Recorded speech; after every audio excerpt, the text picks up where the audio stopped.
Mejores lectores, mejores personas, mejores familias es el título de la conferencia donde voy a abordar básicamente la relación que hay entre la lectura y la felicidad.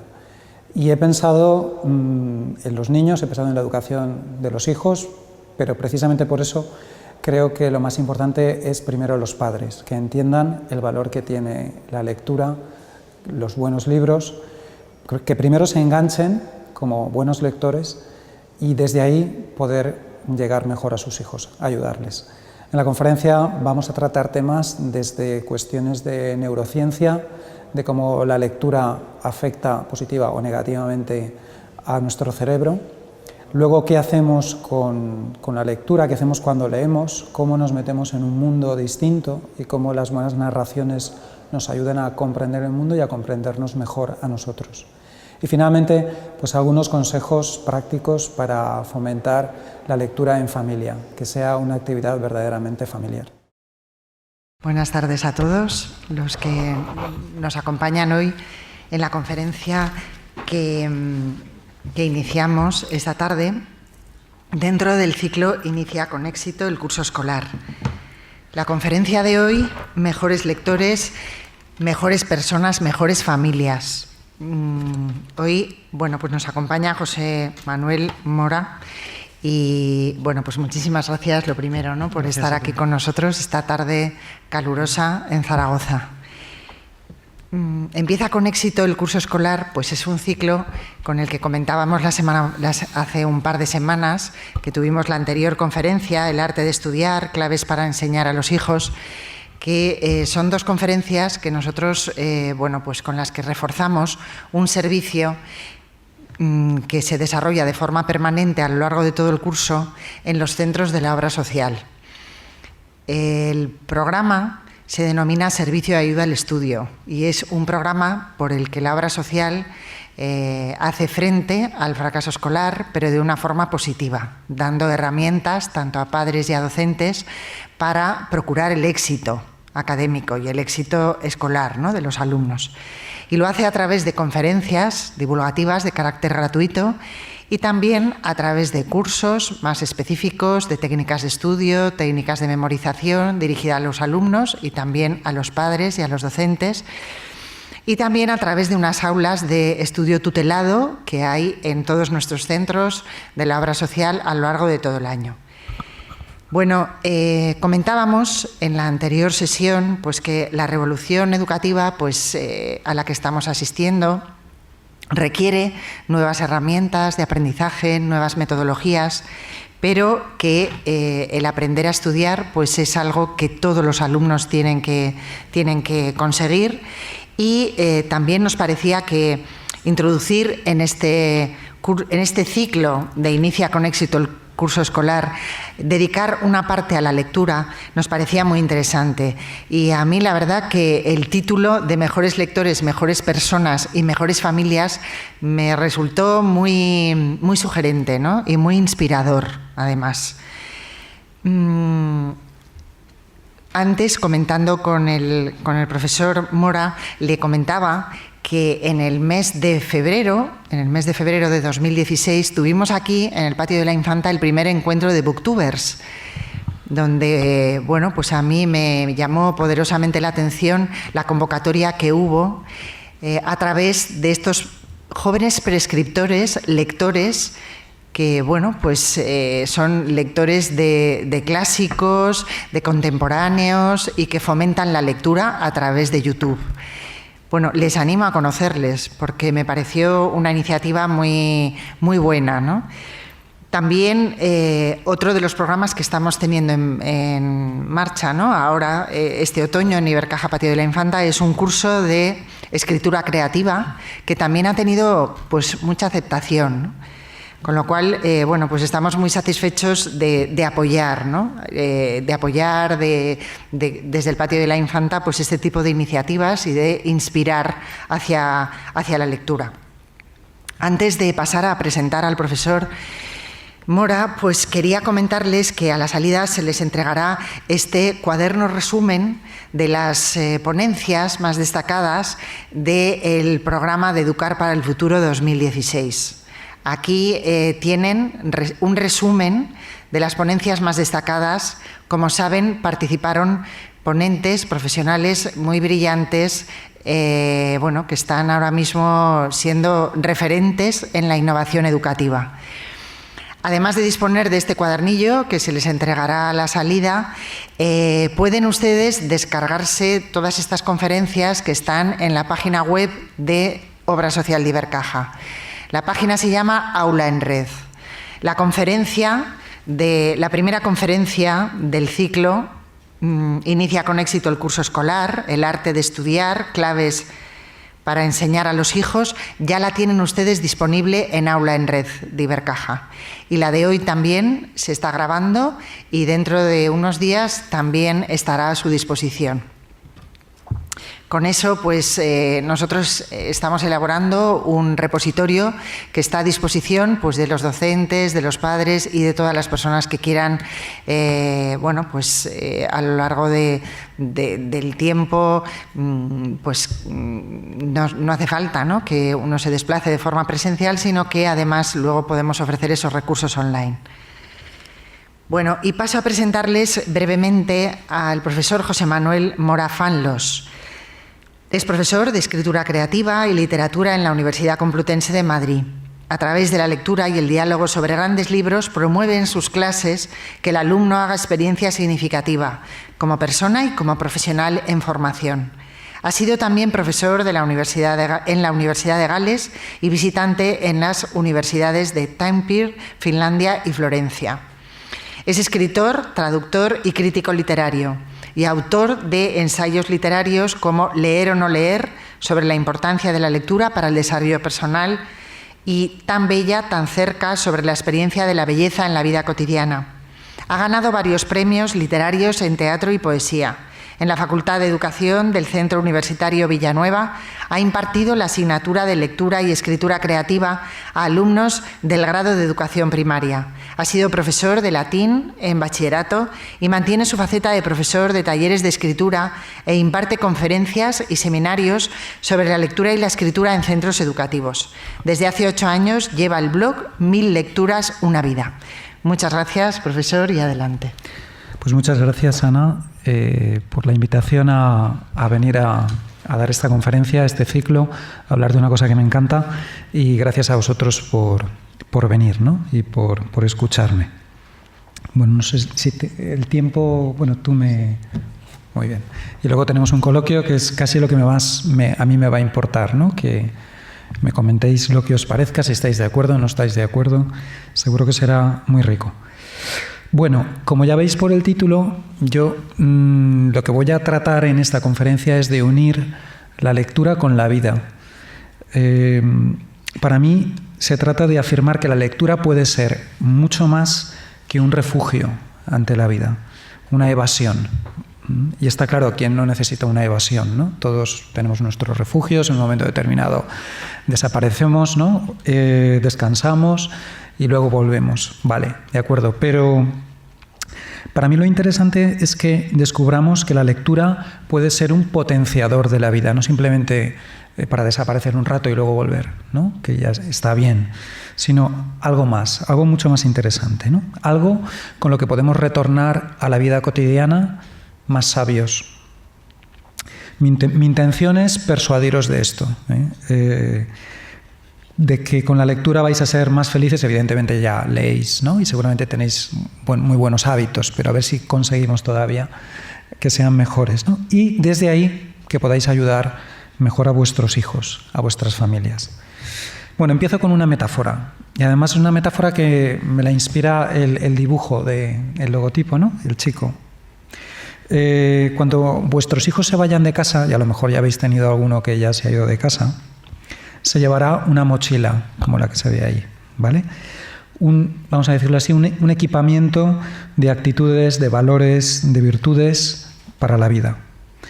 ¿Vale? Esto es una escena que vosotras, las que sois madres, repetís infinidad de mañanas, ¿no?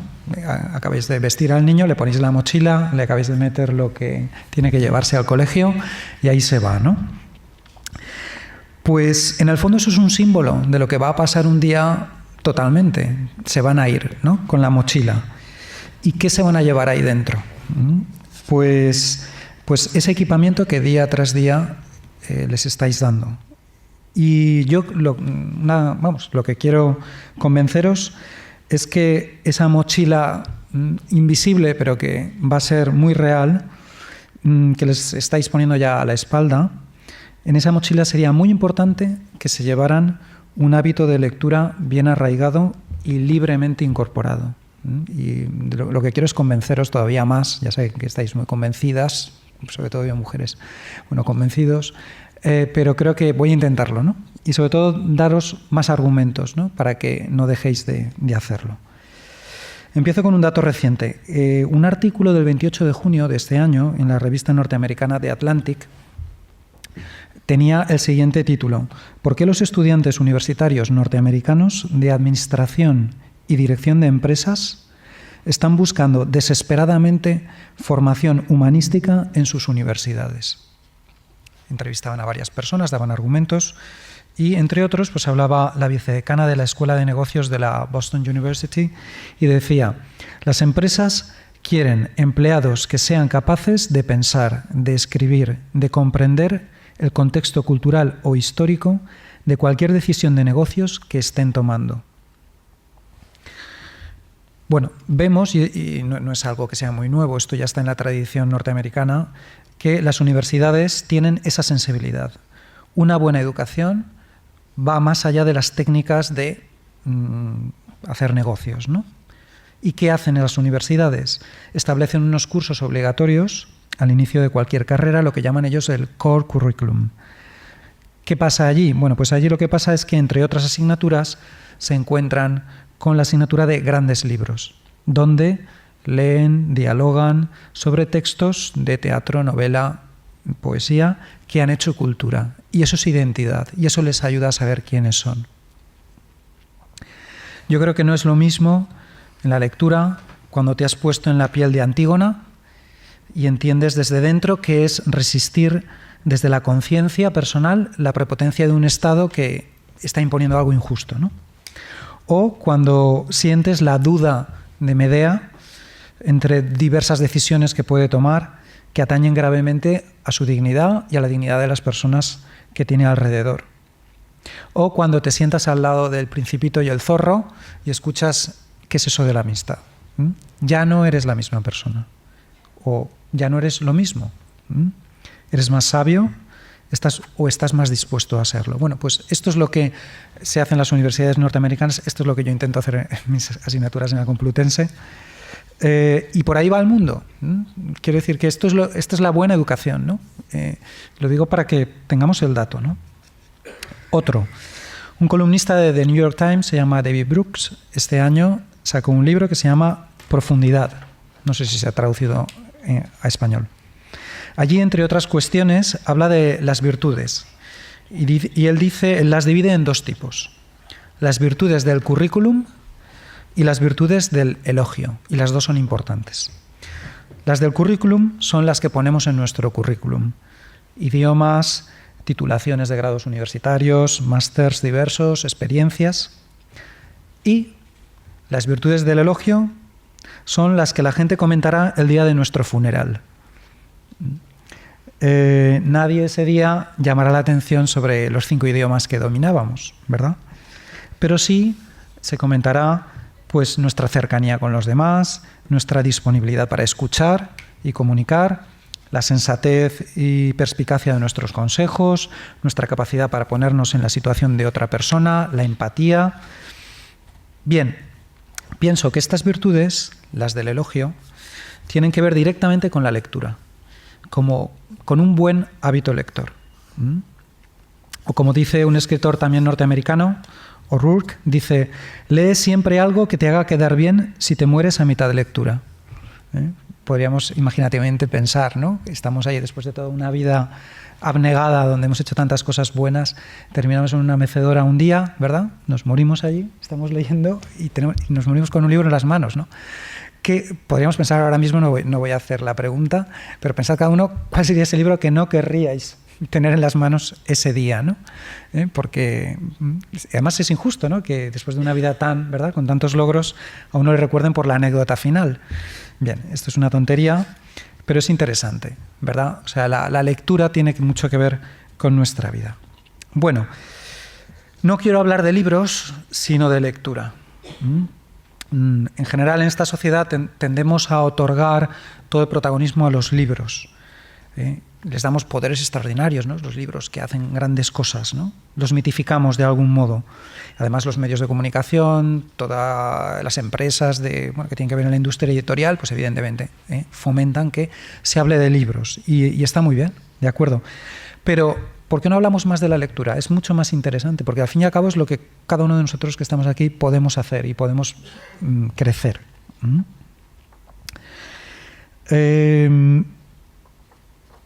Bien, vuelvo a mi deseo del principio. Quiero persuadiros de la conveniencia de que leamos mejor, con más aprovechamiento, que así podréis desarrollar mejor vuestra tarea educativa en el hogar y transmitir ese hábito y ese entusiasmo por la lectura. Yo creo que en esto de la lectura, como en tantos otros ámbitos de la vida, no son necesarios tanto médicos que prescriben recetas cuanto enfermos contagiosos. Yo quiero que os convirtáis en enfermos contagiosos, crónicos, incurables. Y para eso voy a compartir con vosotros pues, algunas convicciones, algunos datos, algunas experiencias, ¿no?, que yo he hecho. Voy a empezar por un ámbito que parece que de entrada no tiene mucho que ver, pero tiene mucho que ver, y es lo que dicen los estudios de neurociencia. Y bueno, yo no soy un especialista, con lo cual lo que os voy a contar, si soy capaz de entenderlo yo, lo vais a entender vosotros también, ¿vale? Yo soy de letras, es una cosa que se puede entender, ¿no? Dice, bueno, lo primero sería entender que se ha desarrollado mucho la biología cerebral. Yo no soy un determinista de la biología, pero sí estoy de acuerdo con muchas otras personas en que es evidente que nuestra actividad psicológica y espiritual tiene una base física en el cerebro, junto con otras bases, ¿no? Y que si conocemos un poquito mejor cómo funciona esa base, nos puede ayudar a aprovechar mejor la lectura. Yo no me voy a extender, pero para mí son reveladores los estudios que han demostrado que los genes, nuestros genes, no funcionan como un programa de ordenador que se desenvuelve rígidamente según sus propias leyes. Típico, tendemos a pensar, bueno, es que estamos determinados por los genes. Pues no. Como si no tuviera nada que ver con el ambiente en el que estamos viviendo. No.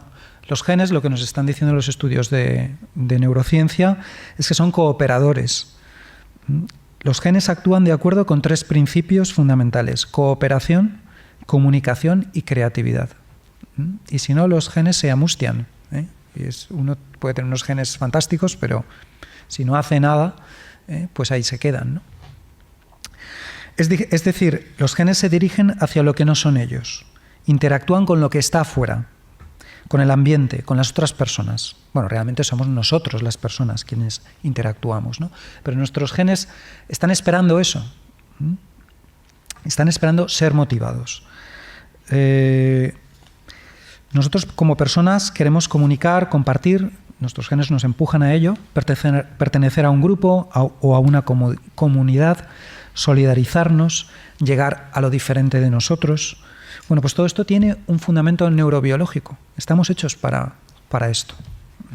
Y esto se llama el sistema motivacional. ¿Esto ayuda a vivir? Claro, evidentemente, ¿no? Y depende si realmente somos capaces de motivarnos, vivimos, disfrutamos, sufrimos, nos desarrollamos, rectificamos, mejoramos. Somos nosotros las personas, ¿no?, los sujetos, quienes interactuamos y nuestros genes nos lo agradecen y nosotros se lo agradecemos a ellos. Bueno, esto era una pequeña introducción. Os voy a contar un experimento del año 2013 del Centro de Neurocomportamiento de la Universidad de Emory, en Estados Unidos. Durante un periodo de tiempo, se hizo leer a un grupo de universitarios una novela, asignando un número de páginas por día. Al finalizar cada día, se les hacía una resonancia magnética en el cerebro y cuando terminaron de leer el libro se les siguió haciendo resonancias durante 5 días. Lo que este estudio descubrió fue que se había incrementado significativamente la sinapsis, la conectividad de nuestras redes neuronales, sobre todo las que tenían que ver con la región motora primaria. ¿Y esto qué quiere decir? Pues esto confirma algo que intuitivamente todos sabemos y que incluso hemos oído o hemos dicho, que leer una historia bien construida te pone en la piel de un personaje. Leer es vivir otras vidas. Hemos oído incluso, o lo hemos dicho con convicción, ¿no? Pero entonces este estudio lo que hace es confirmarlo radicalmente. Y nos dice, la lectura hace que el cerebro procese datos de una acción narrada del mismo modo que lo hace de una acción que se está viviendo, al menos en la región motora primaria, cuyas neuronas tienen que ver con la representación de sensaciones corporales. Un ejemplo. Una ficción bien construida sobre alguien corriendo provoca un comportamiento cerebral idéntico en algunos aspectos al comportamiento de esa persona cuando corre. O sea, no es una tontería cuando estamos leyendo esto. Estamos experimentando verdaderamente la carrera. Y vamos, seguro que me lo confirmáis, ¿no? Correr u otras cuestiones que hemos experimentado en la lectura. El cerebro hace lo mismo. Procesa los datos del mismo modo, ¿no? Otro de los resultados también confirma algo que también sabemos. Cuanto más lees, pero sobre todo cuanto más entusiasmo e implicación mueve esa lectura, más facilidad tienes para comprender y expresarte. Y aquí viene la segunda parte de su experimento.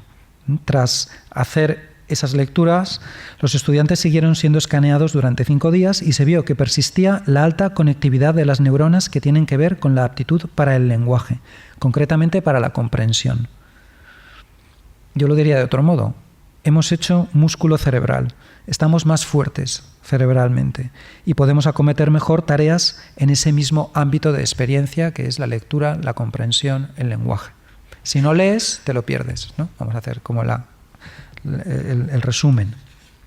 Bien, saco 3 conclusiones. Una, que los genes quieren ser motivados, pero dependen de nosotros. Que están esperando una intención entusiasta por nuestra parte y si no se la damos, pues no generan más conectividad, no se desarrollan. 2, que tanto la capacidad de empatía, de sentir con el otro, como la de comprender bien los mensajes, no son algo como para despreciar en nuestras vidas. Me parece que no es una tontería y no es una tontería en la vida de los niños, ¿no? En la formación de los niños. Leer buenas historias potencia nuestra inteligencia y facilita también la inteligencia emocional, por lo que hablábamos de la empatía. Una vez, una madre con niños pequeños le preguntó a Albert Einstein, le preguntó, ¿qué debía hacer ella para que sus hijos fueran más inteligentes? Y Einstein le contestó, que lean cuentos. La madre se quedó un tanto decepcionada, pero queriendo aclarar la pregunta, por si Einstein no le hubiera entendido bien, le dijo, pero me refiero a muy inteligentes, vamos, como usted. Y entonces Einstein le respondió, entonces que lean muchos cuentos. Bueno, pues ya está, ¿no? Eso lo dice Einstein, y pues yo creo que vale la pena, ¿no? Hacer caso, sacar una conclusión de allí. Bueno, y la tercera conclusión, que es un poquito negativa, y si queréis luego lo lanzo para que después en el coloquio me digáis qué pensáis. A mí me alarma, si estas son las cosas en nuestro cerebro, en el cerebro también de los niños, me alarma pensar la densidad y la hondura con que determinadas experiencias constantemente e intensamente repetidas dejan una huella en el cerebro y maltratan los genes y finalmente pueden condicionar con fuerza a la persona. Porque fue la persona quien libremente tomó las decisiones y las decisiones libres son las que más condicionan la vida, ¿no? Me refiero a la interactuación de tantos niños y jóvenes con las historias de los videojuegos. Porque las historias de los videojuegos tienen una estructura narrativa. Funcionan en ese sentido igual que leer una historia. Me alarma de verdad, ¿no? Ver donde niños jóvenes virtualmente, entre comillas, y cuidado con lo de virtualmente, que parece que no, es virtual. Bueno, es virtual, fíjate lo que está pasando en el cerebro, ¿no? Donde virtualmente todos los días están matando enemigos durante años, decenas, cientos de enemigos, de manera cruel y sangrienta. No sé, yo creo que todos hemos visto algún videojuego de estos, ¿no? Y a mí me hace pensar mucho, ¿no? Si es cierto el estudio de la Universidad de Emory, y son escáneres cerebrales, me parece que son bastante ciertos, en los aspectos que tocan a las sensaciones, estos niños y jóvenes están experimentando lo mismo sensorialmente, de modo muy parecido a que si lo estuvieran haciendo en la vida real. Los videojuegos son historias interactivas, fascinantemente elaboradas, es increíble, ¿no? Lo que podemos ver en realidad virtual. Bien, yo ahora he de decir que yo no soy un criminalizador de videojuegos, no tengo nada en contra, ni de las pantallas, ni de lo audiovisual en general, ni muchísimo menos. Antes con Ana comentábamos lo de los booktubers, y creo que más bien de lo que se trata es de fomentar tanto el audiovisual como la lectura y buscar las interacciones y los solapamientos, que son muchos. Pero es importante que conozcamos cómo funcionan los juegos relacionales narrativos que nos ofrecen determinados medios. Ya digo que no se trata de oponer estéril y contraproducentemente la lectura a la interacción con lo audiovisual. Cada medio tiene sus bienes, sus limitaciones, sus peligros, ¿no? Y también comparten cosas muy buenas, ¿no? Pero yo lo que quiero es persuadir de los bienes de la lectura. Y aquí ya voy a ser más positivo. Hablando de la lectura, he de señalar que la lectura nos permite una distancia con eso. Una distancia que incluso podríamos llamar de seguridad. Es de experiencia de todos que podemos suspender la lectura con mayor facilidad, podemos recobrar la conciencia de que solo tenemos ante nosotros papel y tinta, si a lo mejor la experiencia de lectura está siendo muy fuerte o nos parece muy importante y podemos hacer un alto. Podemos volver atrás para releer algo, podemos detenernos, podemos hacer una anotación, podemos tomarnos una tila, podemos pensar, podemos sacar una conclusión, podemos ejercer la crítica, seguir leyendo desde una opinión formada. Con lo audiovisual es más difícil. Si queréis luego hablamos de esto, ¿no? Y desde luego es muy improbable que un niño o un adolescente se vaya a detener, vaya a parar el vídeo, vaya a decir, voy a pensar esto. No. En lo audiovisual hay algo cercano a lo hipnótico, y muchas veces es bastante hipnótico, ¿no? Yo creo que también todos tenemos la experiencia de cómo nos cautiva la televisión, ¿no? No, me quedé para ver cómo terminaba, ¿no? Y sabemos que tampoco vale mucho lo que estamos viendo, pero nos quedamos, ¿no? Y dices, bueno, ¿y por qué tira tanto de nosotros lo audiovisual? Y lo hace, ¿no? Bien, si consideramos el estudio de la Universidad de Emory en sentido positivo, podemos concluir que la interacción con buenas historias mediante la lectura, de modo constante y motivado, y en última instancia, ayuda a que la persona crezca, y crezca libremente. Más, ya digo, he venido aquí a defender la lectura, los bienes y virtudes de la lectura. Por ejemplo, la lectura sabemos que retrasa el Alzheimer, y no es una tontería, retrasar en 5 años el Alzheimer, que es lo que están diciendo los especialistas que una persona con hábitos de lectura continuados consigue. Bueno, pues no está nada mal para nosotros y para quienes nos tengan que cuidar, ¿no? El ejemplo, uno de tantos, ¿no? Los taxistas de la ciudad de Londres, antes del GPS, antes de que existiera el GPS, les ocurrió un fenómeno curioso, y es que en cuanto se jubilaban, su vida empezaba a perder brillo, empezaban a perder interés, se empequeñecía su vida personal. ¿Por qué? Pues porque mientras estaban en el taxi y no existía el GPS y tenían que dominar una ciudad como Londres, el cerebro estaba constantemente motivado y haciendo conexiones. Y eso ayudaba a todo. Cuando una vida tan rica intelectualmente, parece mentira, ¿no? Decir, bueno, la vida intelectual de un taxista, desde luego, vamos, increíble, ¿no? Todo ese trabajo cerebral. Cuando todo eso cesa, si no tenemos nada más, es un gran peligro. Decrece el interés por la vida. Nuestros genes se quedan sin comer, ¿no? Es decir, bueno, yo antes estaba muy atareado y era fantástico y ahora no tengo nada que hacer. También pienso que qué importante es, ¿no? Vosotros vivís en Zaragoza, es una ciudad grande donde es heterogénea, realidades muy diversas, distintas sensibilidades, culturas. Qué importante es conectar. Y esto conecta, los genes quieren conectar. Qué importante es conectar, descubrir lo diferente, encontrar puntos de apoyo, de conexión. Si no, todo se vuelve incomprensible, ¿no? ¿Cuántas personas a veces en una gran ciudad se autoconsumen porque no son capaces de conectar les parece todo demasiado distinto, incomprensible? Y eso es un gran riesgo, ¿no?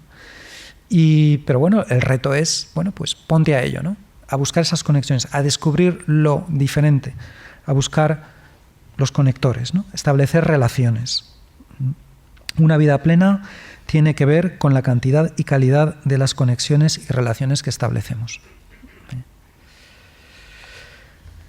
También pienso, sabiendo pues todo esto que os comento, ¿no? Neuronalmente, qué peligroso y triste es para un joven en esta sociedad compleja que adopte una actitud de cierre, de limitarse a una vida reducida, sin asombro, sin entusiasmo, sin curiosidad.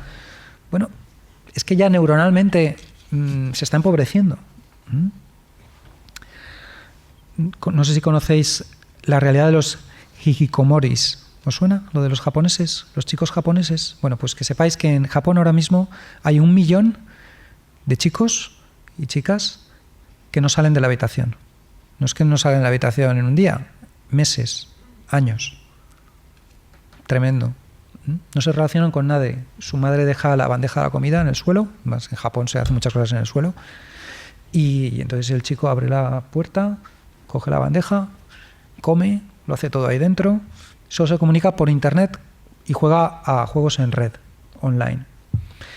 Verdaderamente es tremendo, ¿no? Y ya está pasando en España, ¿eh? Bueno, no tenemos 1 millón, pero todo apunta a que este tipo de conductas se están reproduciendo.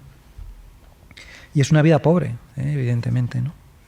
Totalmente insegura, ¿no? De los pobres chicos que se quedan allí.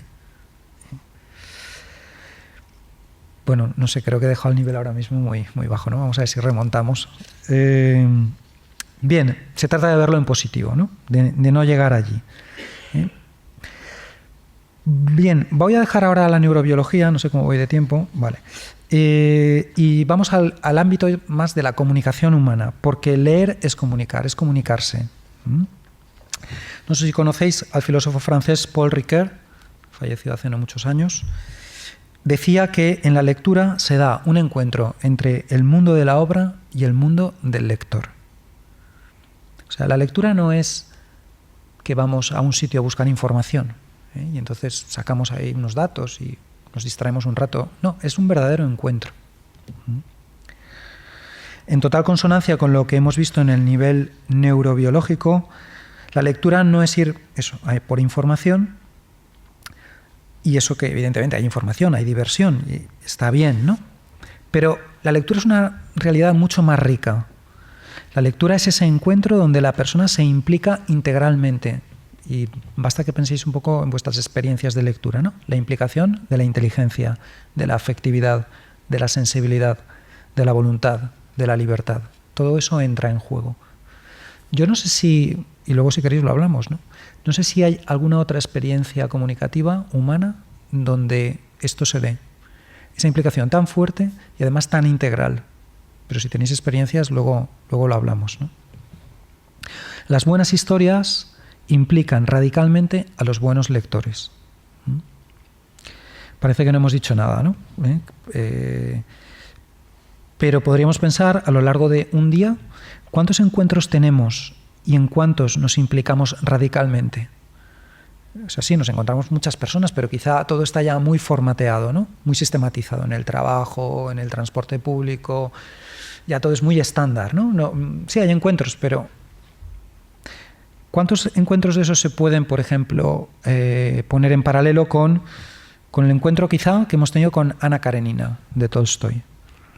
Y a lo mejor nos ha impactado mucho más nuestra lectura de Ana Karenina y el encuentro con esos personajes que con personas que tenemos alrededor. Y sería una pena, ¿eh? Vamos, yo pienso que la lectura, si algo tiene que servirnos, es para volver luego a la vida real y traer todo eso que hemos aprendido, ¿no? Pero a veces Desgraciadamente, tenemos encuentros mucho más intensos en la lectura que no en la vida cotidiana, ¿no? La buena literatura provoca esto. Pide que comparezcamos con nuestras potencias, con nuestra madurez y también con nuestras carencias. Dice Ricoeur que al comprender la obra nos comprendemos. ¿Por qué? Porque una buena obra literaria hace que nos preguntemos a nosotros mismos sobre esos asuntos, esas situaciones, esos valores que se nos han propuesto. Vale, muy bien, pero a mí eso cómo me golpea, ¿qué me dice? ¿Qué pienso? ¿Estoy de acuerdo? ¿No estoy de acuerdo? Sí, en parte, con matizaciones, me ilusiona, me gustaría. Esos dilemas, ¿no? Que he pensado en vuestra vida. Quizá solo determinada cuestión importante de nuestra vida nos la planteamos a raíz de una lectura, posiblemente cuando éramos adolescentes, ¿no? Un libro, eso que suele decir, ¿no? Este libro me marcó, este libro me cambió, es verdad.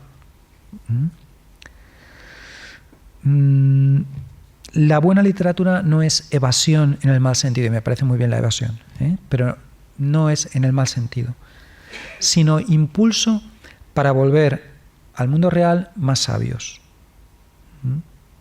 Yo pienso que no queremos que nos quieran y nos comprendan en la literatura, queremos que nos quieran y nos comprendan en la vida real. Y leemos para que luego en la vida real las cosas mejoren y nos quieran allí y nos comprendan. Homero o Pérez Galdós ya no nos puede querer, ni nos puede comprender, pero mi mujer, el marido, los hijos, mis padres, mis amigos, son los que quiero que me comprendan y me quieran, ¿no? Y creo que la lectura me puede ayudar. Es archisabido y demostrado que el niño, al escuchar las historias, sobre todo esas historias que el niño pide que le cuenten una y otra vez, no está buscando un placer exclusivamente estético. Al niño y al adolescente le va la vida en esas historias que lee o que escucha.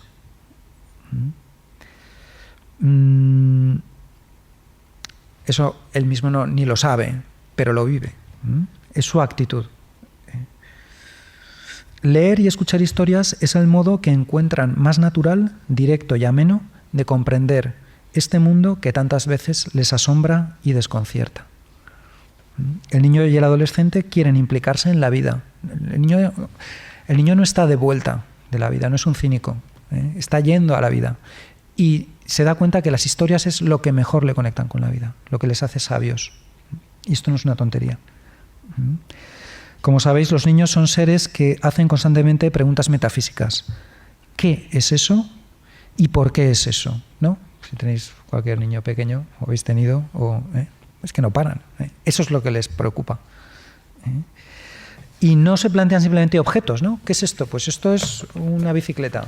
No, también acciones, actuaciones, que el niño retiene narrativamente en la cabeza. Ha visto algo y retiene toda la narración en su cabeza y en su corazón.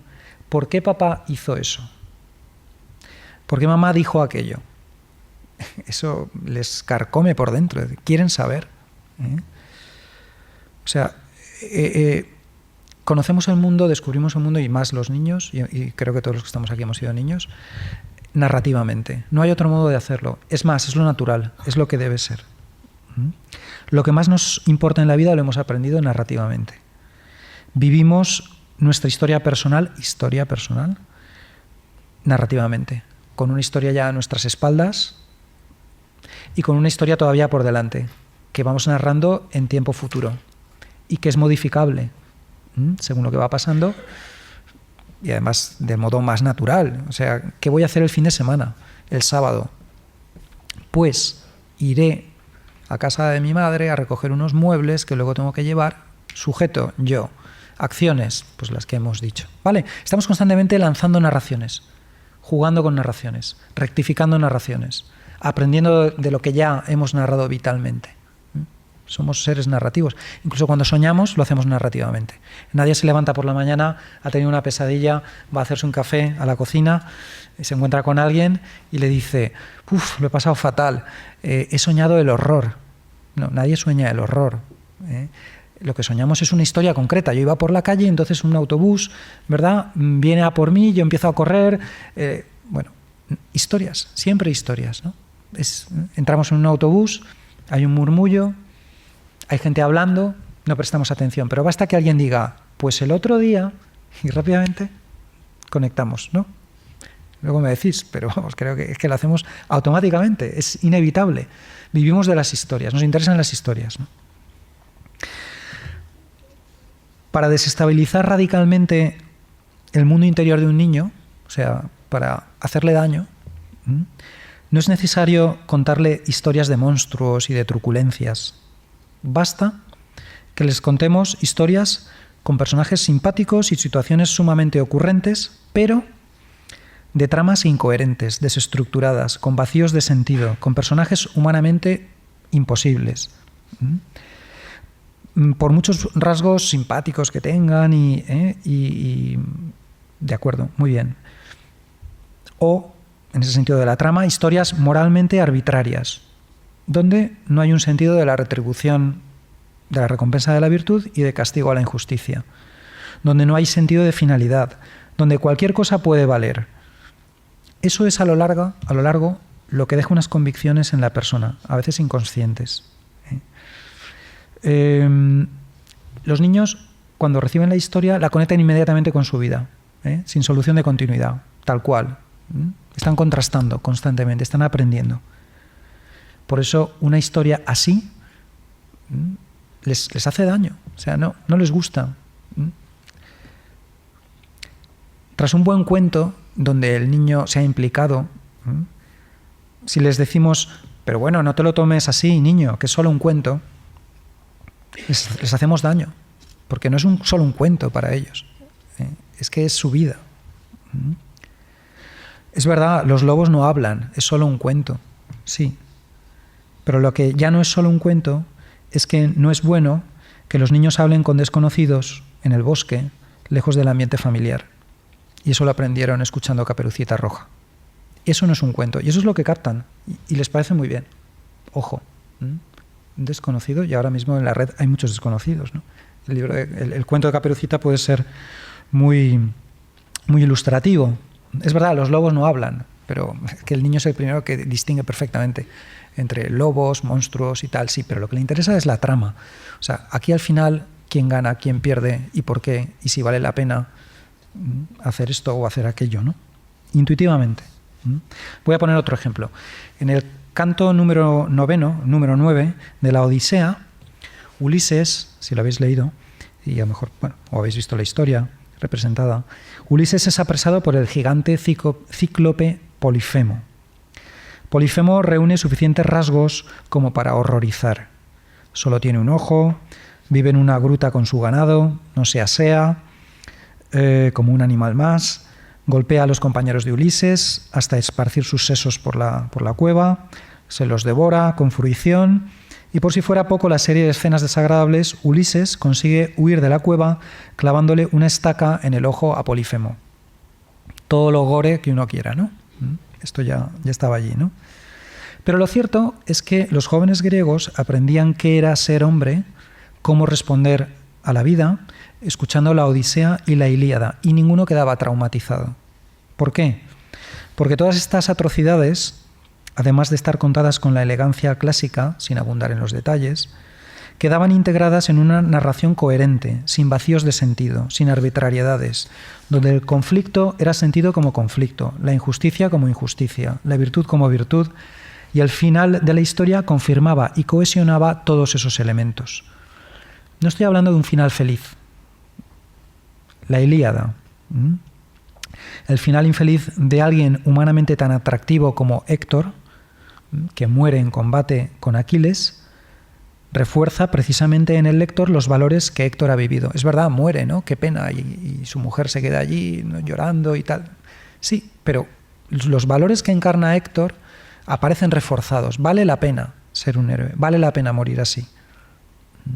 Por contraste, vemos a Paris, que queda con vida, y de ese modo queda subrayada la indignidad de la vida de un cobarde. Y dices, bueno, no es un final feliz. Bueno, no es un final feliz, pero es muy positivo todo lo que se cuenta allí. Y los niños lo entienden perfectamente, ¿no? Y nosotros. Resumiendo, al niño no le trauma la representación del mal, sino la representación de un mal banal, desligado de una razón ordenadora, de una razón que construya ética y estéticamente. Quiere que la historia termine en una catarsis, en una resolución anímica que dé sentido y esperanza para seguir ilusionándose con la vida y con la lectura. Lo que al niño le aterra es el caos, en las historias y en la vida. Un hogar desestructurado, bueno, ¿qué voy a contar, no?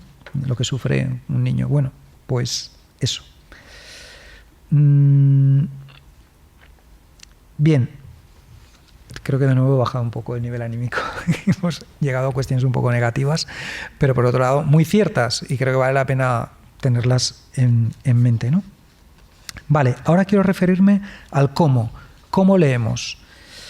¿Cuál es ese mecanismo por el que se da el encuentro entre el mundo de la obra y el mundo del lector, ese diálogo?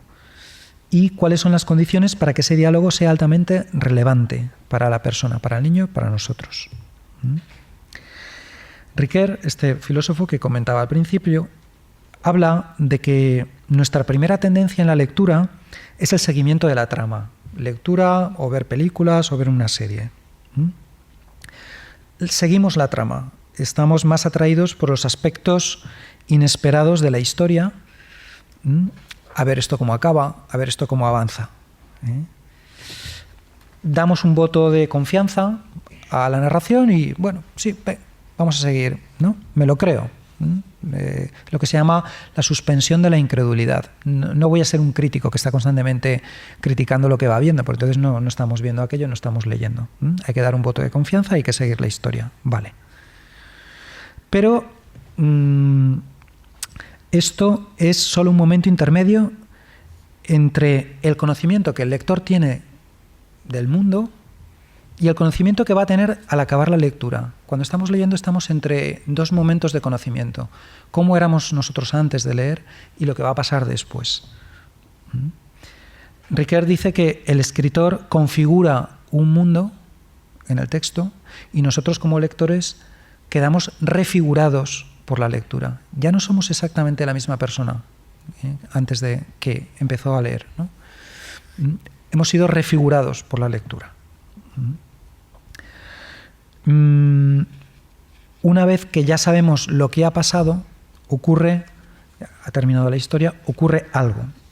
Y es lo que os voy a contar, ¿no? Ahora sigo a otro autor, en consonancia con Ricoeur, que se llama Juan José García Noblejas, es un profesor de guión cinematográfico en una universidad de Roma, y él habla de dos navegaciones, como dos lecturas, dos momentos de pasar por el texto, ¿no? Dice, la primera navegación es esa lectura inmediata de la trama que todos hacemos, seguimos la historia, y la segunda es la lectura sintética cuando captamos el sentido global, total de la narración. Nosotros como lectores nos encontramos con el sentido del texto. Es ese momento de reflexión cuando hemos terminado de leer o cuando ya estamos a punto de terminar o acabamos de ver la película, donde nos sentimos como interpelados en cuestiones de fondo. Cuando esa narración nos está diciendo, tú como persona, ¿qué piensas de esto? ¿Te parece bien? ¿Te parece mal? ¿Te impulsa a algo? ¿Quieres cambiar tu vida en algún sentido? Esta segunda navegación no todos la hacemos si queremos, ¿no? Pero también me parece interesante que hay libros que no soportan esa segunda navegación. Por ejemplo, pensemos pues un bestseller, ¿no? Para simplemente un rato de evasión. Pues muy bien, hemos seguido la trama hasta el final. Oye, qué bien, he estado aquí tantas horas metido en otro mundo, me he quitado mis preocupaciones y fenomenal, ¿eh? Novelas champú. Tengo un amigo que lo llama así, ¿no? Te lavan la cabeza y ya está, ¿no? Y vuelves a la vida real. De acuerdo. No, son novelas que están escritas de tal modo que es que no hay más que buscarle aquí. O sea, no hay segunda navegación, ¿eh? Pero en cambio hay otras que nos empujan inmediatamente a esa segunda navegación, a esa lectura ya en distancia, contrastando. donde tenemos que sacar conclusiones para nuestra vida, finalmente. Bueno, a mí me parece muy bien, ¿no?, que leamos por evasión, pero también que leamos con este segundo sentido y sobre todo que lo pensemos educativamente. Y los niños lo hacen, cuando detectan esa buena narración antropológicamente significativa, conectan. Y queda ahí. Y por eso los mitos siguen en nuestra cabeza y Caperucita Roja sigue estando allí. Bien, creo que no me queda mucho tiempo. Quiero hablar ahora ya vamos a pensar ya qué podemos hacer, qué podéis hacer en la familia, ¿no?, en ese fomento de la lectura. Yo lo resumiría todo en una palabra. Para mí la palabra es acompañamiento. Acompañamiento para mí incluye presencia, cercanía, aliento, orientación, impulso y también corrección. Pero para empezar, presencia, hay que estar. Volvamos a la mochila, esa del dibujo. A mí me parecería una insensatez que alguien dijera, vale, yo no les pongo mochila, ¿no? Ya cuando sean mayores que decidan y que se la busquen. Error. Al menos por una razón, y es que si tú no les pones la mochila, no te preocupes, ya alguien se la está poniendo. Ya les está llegando todo. El pack ya lo llevan. Y creo que en la educación es esencial la virtud de llegar antes. Bueno.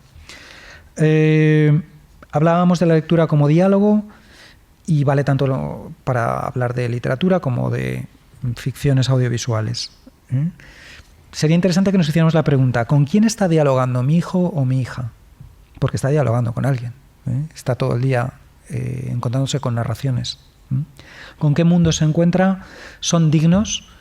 ¿Les ayudan a comprenderse? ¿O se están como echando encima clichés, estereotipos, que les confunden, ¿no?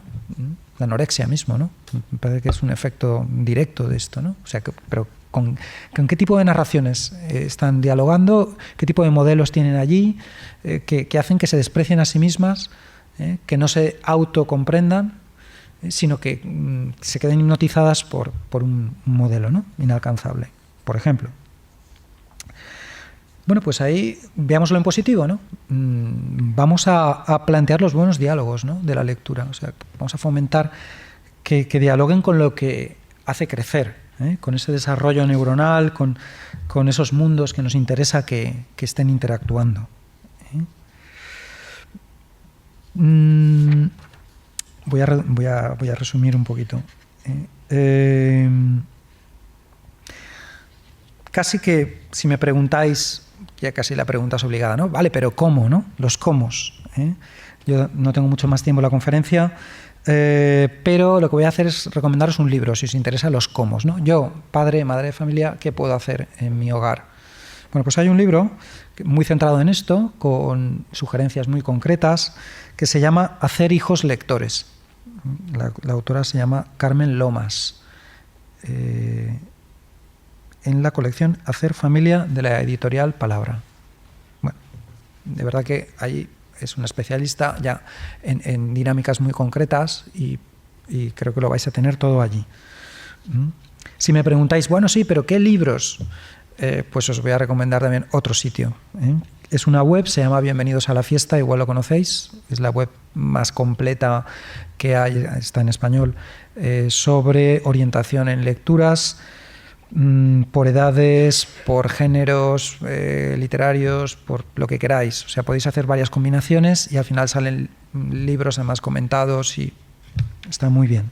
Un repositorio de orientaciones. Telegráficamente, ¿qué comos yo os podría recomendar? Por un lado, desde luego, primero tenéis que estar vosotros enganchados a la lectura, ser enfermos contagiosos. También recomendaría siempre tener un libro cerca, incluso llevarlo en la mano al ir por la casa. Vale, es que voy a regar las plantas, bien, sí, pero tú lleva ahí tu libro, que no pasa nada, ¿no? En la mano la regadera y en otro el libro, ¿no? Es un poco una caricatura, pero ¿no? O lo dejas al lado. Pero oye, mi papá, mi mamá leen, desde luego, ¿no? Ya lo ves, ¿no? Que evidentemente que os vean leer. Quizá también sería interesante institucionalizar de un modo flexible algunos tiempos de lectura en momentos de la semana, los sábados por la tarde, ¿no? Que el niño sabe que en su casa lo que la gente hace es leer, ¿no? Él el primero, ¿no? O no sé qué otros momentos, el domingo por la mañana o de tal hora a tal hora. Pero es bueno que vean pautas, ¿no? De un comportamiento familiar común que además pues la gente se lo pasa bien, ¿no? Es entretenido, estamos todos leyendo, ¿no? Premiar los esfuerzos de distintas tareas de la casa con libros y además pues ir a comprar los libros con los hijos, que elijan, orientarles, pero yo creo que ir a comprar libros tiene una seducción, es un glamour muy interesante, ¿no? Pues fomentarlo, ¿no? Y sobre todo hablar de lo que se lee. Yo soy un defensor de integrar la dimensión comunitaria en la lectura. Vivimos una sociedad que cuando habla de la lectura, fomento de la lectura, rápidamente lo entiende en un sentido muy individualista. Ese placer solitario, ese que tú ahí con tu libro, tu mundo y tal. Bueno, sí, vale, pero estamos no viendo un potencial increíble, que es la vivencia comunitaria de la lectura. Hablar de la lectura, compartir la lectura. Y esto potencia las lecturas que ellos están haciendo, descubren otros puntos de vista. Una cosa muy concreta, no sé cómo será vuestra sala de estar, pero podríais revisarla porque quizá la disposición de los muebles dan la sensación de que allí a lo que se va es a ver la televisión y nada más. No lo sé, ¿no? Uno puede verlo, si todos los sofás están orientados hacia la televisión, uno entra en la sala de estar y la televisión es lo importante, ya se ve por la disposición de los muebles, ¿no? Bueno, quizá a lo mejor se podría variar la cosa y que más bien diera la sensación de que lo importante en una sala de estar es que aquí venimos a encontrarnos, a vernos las caras, a dialogar, a compartir, a leer. Bien, pues vuelvo a una idea que he dicho antes, hablar de lo que leen, facilitar que muestren su asombro por los descubrimientos que están haciendo, su satisfacción, preguntarles, ¿te está gustando? ¿Qué te está gustando más? Y que hablen, ¿no? Y además son adolescentes, pueden empezar a hablar y no parar, ¿no? Y es muy interesante. Bien, por último, ¿tengo 2 minutos? Sí, vale. Pues bueno, además como veo que la mayoría sois mujeres, esto estaba ya preparado, tengo aquí... Bueno, he traído un libro que escribí, que Ana antes lo ha comentado, Leer o no leer, que son mis impresiones, es un ensayo literario sobre mis experiencias de lectura, desde que era pequeño hasta... bueno. Y bueno, entonces escribí algo que me gustaría leer ahora, compartir con vosotros sobre esto, ¿no? Sobre mi aprendizaje en la lectura, y dice así: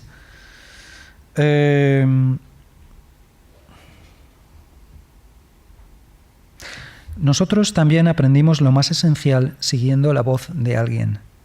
Alguien nos animaba, alguien prestaba su voz, realizaba primero el ejercicio, alguien que se sentaba a tu lado, que emitía un calor humano. El libro era la partitura, y hacía falta un maestro que la interpretara. Yo recuerdo la voz de mi madre, leyendo en voz alta el libro de aprendizaje de la lectura. Y luego en la escuela era de nuevo una mujer a la que llamábamos señorita y que subrogaba vicariamente la figura materna. Pero al principio fue la madre. Nuestros modos de hablar y leer revelarían una arqueología de sutiles estratos maternos si tuviésemos la paciencia y la sensibilidad para esa indagación, si fuéramos capaces de descortezar tantos frutos de la cultura que hemos recubierto de un machismo empobrecedor. Y fue al principio no solo de la vida personal, sino también de la cultural. A través de la fe directa y sencilla en aquel trato, con la madre, con la señorita, se depositaban lechos de confianza que solo cuando se niegan traen la decadencia a las sociedades. La madre, la mujer, la voz se unificaron en maestra y nos configuraron como discípulos. Bueno, y luego sigue el ensayo. Bueno, vosotras sois las guardianas del lenguaje, de la cultura. No sé si alguien os ha lanzado este piropo alguna vez, pero bueno, pues yo lo acabo de hacer. vosotras sois las que conserváis lo que os parece que debe ser transmitido a las personas que más queréis, a vuestros hijos. Y no les transmitís otra cosa, solo lo que os parece valioso. O las que sois profesoras, a vuestros pequeños alumnos. Les enseñáis a hablar. Les enseñáis no el lenguaje de la gramática, no un montón de reglas abstractas, sino el lenguaje cordial de la buena persona. Y con ese lenguaje ponéis las bases de esa buena persona que queréis que sean. No sé si tenéis la misma experiencia que yo. A mí me ocurre que a veces me sorprendo, hablo, me sorprendo diciendo, pero esta expresión la decía mi madre. O este vocabulario, esta palabra, ¿de quién la he aprendido? De mi madre. Más que de mi padre, si queréis luego lo hablamos. Pero yo muchas más veces digo, esto lo decía mi madre, no tanto mi padre. Claro, habéis puesto los fundamentos, ¿no?, de la personalidad. Y eso viene de un modo concreto, no es abstracto. Es un hecho muy estudiado que las mujeres en líneas generales cuidáis mucho más el lenguaje cotidiano que los hombres. Para vosotras el lenguaje, esta es mi opinión, lo palpáis mucho más, ¿no? Para vosotros, yo pienso, ¿no?, que tenéis mucha más conciencia, es casi como un vestido, es identidad, es expresión. Y buscáis la palabra, ¿no? En los talleres de escritura, sobre todo un módulo que doy que se llama Primeros Pasos, que es sobre todo de concienciación verbal, y tengo un ejercicio que les digo, a ver, en 30 segundos, ¿cuántos colores de la gama del rojo sois capaces de decir? Y rápidamente todo el mundo apunta ahí. Bueno, pues siempre son las chicas, ¿no?, las que... En cambio los chicos... Pues generalizar siempre es injusto, ya lo sé, pero es lo que pasa, ¿no? Habitualmente los chicos, pues rojo, por rojo, rosa, y en cambio la chica empieza a matizar, ¿no? Burdeos, fantástico, ¿no? Amaranto, ¿no? Rubí, vermellón. Bueno, pues eso es. Además, el futuro de la cultura escrita, de los libros, depende de vosotras. Está claro que si las mujeres dejan de leer, se hunde la industria editorial en este país, porque compráis los libros, comentáis los libros, os gusta un libro y entusiastamente vais a contárselo a más personas y van a comprar esos libros y organizáis grupos de lectura. Está claro. Bien, ya sé que, en fin, todo lo que estoy diciendo estaréis muy de acuerdo, pero creo que es bueno explicitar estas cosas, ¿no? Si dejáis de leer, si no afináis en lo que leéis, yo creo que vuestra propia tarea humanizadora, que es esencial de las relaciones humanas, pues pierde calidad. O sea, que no dejéis de leer, estáis humanizando a vuestro marido, a vuestros amigos, a vuestros hijos, a la comunidad, a la sociedad. Si no, este mundo se empobrece dramáticamente. Y bueno, pues no sé cómo terminar. Bueno, ya no tengo más cosas que contar. Me ha encantado contaros todo esto. No sé si a vosotros os ha parecido interesante. Muchas gracias, José Manuel. Como varios de los que están aquí tienen interés por la educación, aprovecho para comentarles que este jueves a las 7 de la tarde aquí en el Patio de la Infanta, César Bona presentará su último libro titulado Escuelas que cambian el mundo. Tienen ustedes más información en la web de Obra Social, en Ibercaja Patio de la Infanta. Y nada más. Muchísimas gracias a todos. Muchas gracias, José Manuel, y buenas noches.